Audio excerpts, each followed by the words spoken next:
छत्तीसगढ़ के मुख्यमंत्री विष्णुदेव साय बलरामपुर जिले के वाड्रफ नगर पहुंचे, जहां उन्होंने भाजपा प्रत्याशी चिंतामणि महाराज के पक्ष में जनसभा को संबोधित करते हुए जहां भाजपा सरकार की योजनाओं का बखान किया, वहीं विपक्ष कांग्रेस को जमकर आड़े हाथ लिया।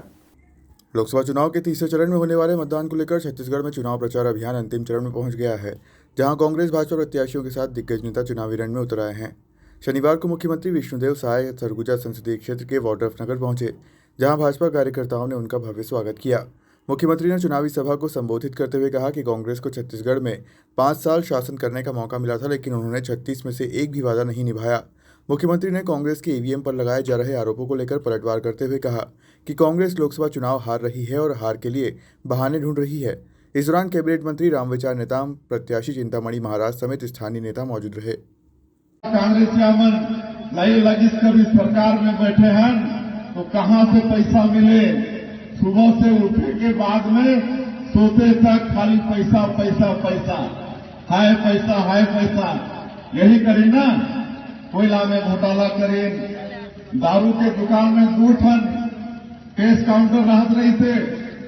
एक केस काउंटर के हिसाब सरकार के पास और दूसरा के हिसाब सीधा कांग्रेस के आला कमान सोनिया गांधी, राहुल गांधी, प्रियंका गांधी उमन के पास में रेट में घोटाला, डीएमएफ के राशि में घोटाला और तो और इमन के बड़ा फ्लेक्सिबल स्कीम रही थे।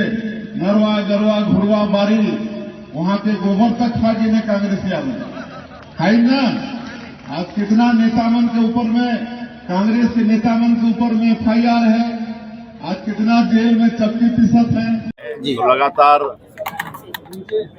चुनाव प्रचार में लगे हैं और आज यहाँ वाड्रफ नगर में चुनाव प्रचार में शामिल हुए और इस चिलचिलाती धूप में भी भारी संख्या में मतदाता और कार्यकर्ता यहाँ पर आए और इस बात का प्रमाण है कि सभी लोग तीसरी बार श्री नरेंद्र मोदी जी को प्रधानमंत्री बनाना चाहते हैं और श्री चिंतामणि महाराज जो हमारे सरगुजा लोकसभा क्षेत्र के प्रत्याशी हैं उनको जिताना चाहते हैं। 2 चरणों का मतदान समाप्त हो चुका है, क्या कहेंगे?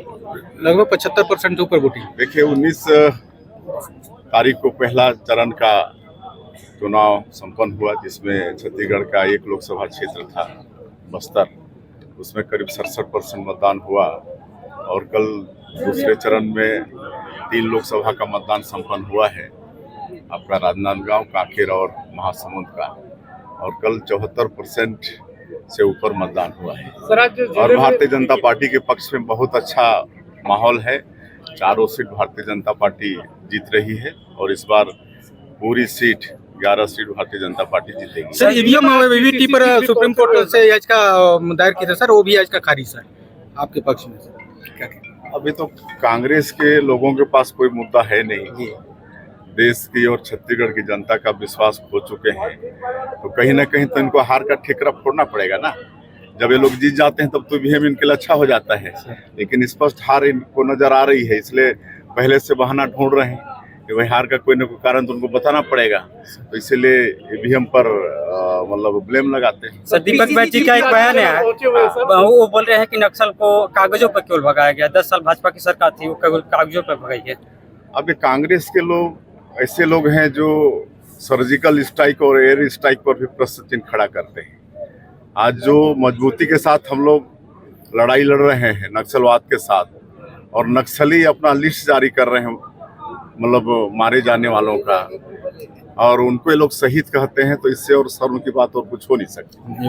आपके पक्ष में अभी तो कांग्रेस के लोगों के पास कोई मुद्दा है नहीं, देश की और छत्तीसगढ़ की जनता का विश्वास खो चुके हैं, तो कहीं ना कहीं तो इनको हार का ठिकरा फोड़ना पड़ेगा ना। जब ये लोग जीत जाते हैं तब तो ईवीएम इनके लिए अच्छा हो जाता है, लेकिन स्पष्ट हार इनको नज़र आ रही है, इसलिए पहले से बहाना ढूंढ रहे हैं कि भाई हार का कोई ना कोई कारण तो उनको बताना पड़ेगा, तो इसीलिए ईवीएम पर मतलब ब्लेम लगाते हैं। सर दीपक बैठ जी का एक बयान है, वो बोल रहे हैं कि नक्सल को कागजों पर केवल भगाया गया, 10 साल भाजपा की सरकार थी वो केवल कागजों पर भगाई है। अभी कांग्रेस के लोग ऐसे लोग हैं जो सर्जिकल स्ट्राइक और एयर स्ट्राइक पर भी प्रश्न चिन्ह खड़ा करते हैं।